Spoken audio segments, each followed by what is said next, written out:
Hello, everybody, and welcome to our at-home workout. Just want to cover a lot of things we already know. Our at-home workouts are roughly 30 minutes, maybe on the plus side of that, 35-ish. And they consist basically of 5 components: a brief warm-up that kind of gets you just light blood flow to your entire body, and then some muscle-specific exercises where we're contracting a specific muscle using a household item. And then we're going to do something for our core, not only the front, but also the back, so the middle section of your body. And then we're going to do superset cardio, where we're basically doing exercise and bodyweight exercise after bodyweight exercise for a specific amount of time or reps, elevating our heart rate, hopefully over 100 beats per minute, and keeping it there for roughly as little as 8, as many as 10, or if not 12 minutes. And then a cool down flexibility where our heart rate is coming back down. We're also working on the length of our muscle. These are all designed to be done in our bedroom, living room, or garage. As things change and we have access to more stuff, potentially, then we can obviously change that. But right now, we're just focused on being basically at our house and not having access to equipment, or also to not going outside. Obviously, being cold, rainy season right now, going outside for long runs can be hit or miss, or walks can be hit or miss. So all those things are taken into consideration when doing PE class. So what we're going to do today is we're going to start off with our warm-up today. Our warm-up is going to be for our shoulders. Okay, so there's going to be a little shoulder circuit in which we have 5 things to do for our shoulders, or just 5 movements where we're standing on our feet, each movement for 30 seconds. So I'll kind of go through these here. Our first movement, working our shoulders, is simply going to be arm circles going forward. So you can obviously put it on the clock. I would put, say, like 2.5 minutes on a clock, or my phone, in which I'm simply doing arm circles forward for 30 seconds. And then I'm going backwards for 30 seconds. That's my second movement of my shoulder circuit. My third movement is going to be up and down, simply coming back up and coming back down again. So this is my third movement of my warm-up.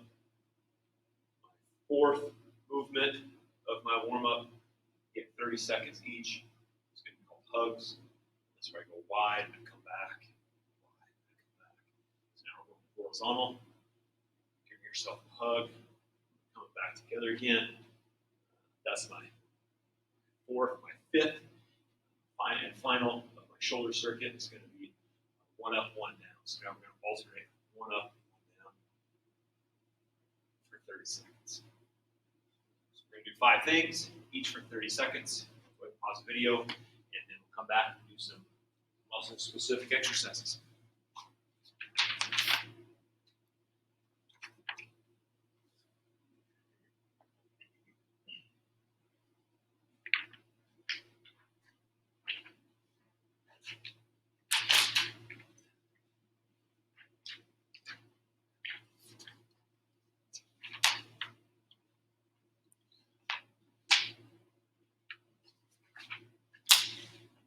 Okay, so today for our muscle-specific exercises, we're just going to have 3 of them. We're going to do 2 for our arms, our bis and our tris, and then also 2, we're going to have a lower body movement of goblet squats. So we'll first go over a bicep curl, very simple. You can choose a lot of different things around your house maybe to get that contraction in your bicep. It could be a water jug, it could be your backpack, it could be anything, quite frankly. I will go ahead and grab a 2-handed, just go ahead and bin full of stuff. It's our simple bicep curl up and down. If you have dumbbells, if you have a barbell, anything else that's weighted, you can simply grip. If it's not long, you can also do 1 arm at a time. Again, that's where like a water jug or milk jug might come into play. That's where your backpack might come into play. But we want to isolate our bicep up and down. We're doing 3 sets of bicep curls. Okay? Our second exercise is going to be tricep extensions.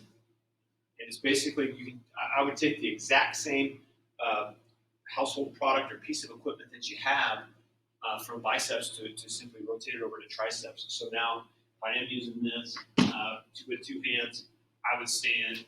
I would simply go behind my head to full extension at the top. Okay? A lot of different ways you can do this. You can also do it with one hand or one arm. I know this kind of looks weird because this isn't the best piece. Again, that's where a great milk jug or backpack is behind your head, coming up. This can be done laying on our back as well. So we're doing bicep curls, tricep extensions.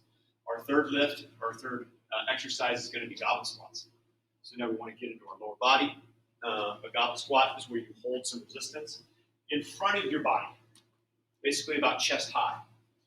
And the reason why we would hold something in front of our body is this activates our core, and it also keeps our posture perfect. Because what I mean by perfect posture is if you bend over, the piece of equipment that you're holding is going to fall. So if you have bad posture and bend over in the back and put a lot of resistance on your lower back, the piece, whatever you're holding onto, is going to fall forward. So that's why a goblet squat or a front squat are so good for you, because you have to keep your chest up, you have to keep the weight distributed where you want it to be distributed, which is down your legs. Okay, so a goblet squat is just going to be held, something held in front of our body. I grab a medicine ball. A lot of people don't have those sitting around their house. It could be a bucket, it could be a cooler, it could be anything. And in fact, you don't even have to have resistance. It could just be a simple goblet squat, maybe with our arms crossed. So we kind of make sure our posture is perfect. But a goblet squat also too is different than, say, like an air squat or a parallel squat, in which our hips are even with our knees. A goblet squat is when we try to go a little bit deeper and also work on the flexibility of our lower half of our quad. So we want to go ahead and do our goblet squats along with biceps and triceps for our muscles, or for our muscle-specific contractions. Then we're going to come right back and do some core. So this is where we pause, come right back for some core.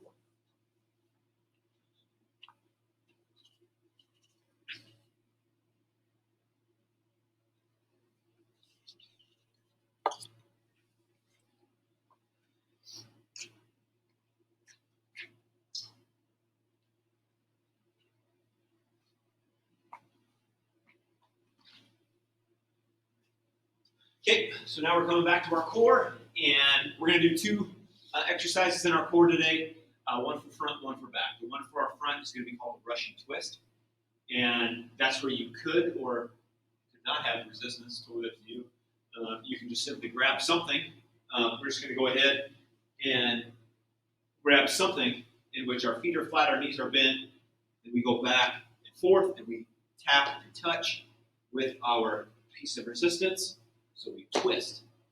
Okay?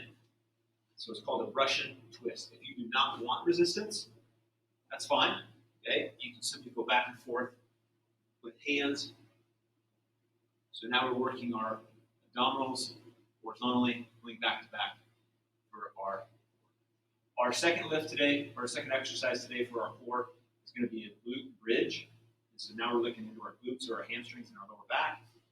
And we'll flip around for this, but we are going to do 3 sets of 20 seconds for a glute bridge. So a very similar stance as a Russian twist, meaning our feet are flat, but now we're simply going to come up and contract our lower back, our glute, and our hamstring. We're going to hold this for a certain amount of time. Okay? So that is our glute bridge. So 2 things: Russian twist, glute bridge. Go ahead and pause. Get after it. We'll come back with some cardio.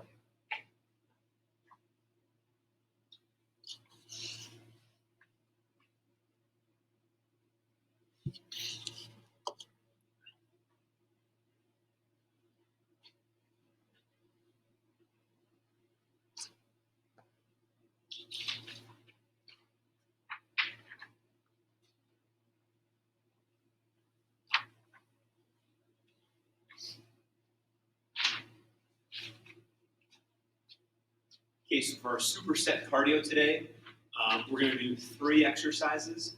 We're going to do 3 rounds, but actually there's going to be 4 things to do actually each round, with that 4th thing being actually rest, or time to get off the floor, back on your feet. So our list is going to be jumping jacks, butterfly sit-ups, climbers, and then rest to get back on your feet to get ready for jumping jacks. So this is going to be 3 rounds. Each round is going to be for 3 minutes. So this is where you could, on your phone or a clock, put 9 minutes on the clock and start to count down. So I would do jumping jacks for 45 seconds on my clock. Okay, so basic jumping jacks. At the 8:15 mark, I would do butterfly sit-ups. Butterfly sit-ups is that butterfly position. And then our sit-up is simply coming down to where our shoulders tap, and then we bring our shoulders past our hips on the top end. That's a butterfly sit-up. So we do 45 seconds of those. We would then immediately stay on the floor. So my first round, I would go down to the 7-minute, 30-second mark. And then I'd get into my third exercise, which is mountain climbers. Mountain climbers is on all fours. And I'm simply bringing my knees up, tapping outside the frame of my shoulder. 45 seconds of mountain climbers. At this point in time, probably going to have the heart rate somewhat elevated. Okay, maybe a little fatigue. You would have 45 seconds to then catch your breath, get off the floor, get back up, get situated, and then start your jumping jacks again. Okay, so 3 rounds. Each round is going to be for 3 minutes with 4 things to do for 45 seconds each. That makes sense. Okay, go ahead and pause it up. Get after superset cardio. We'll come back and cool down.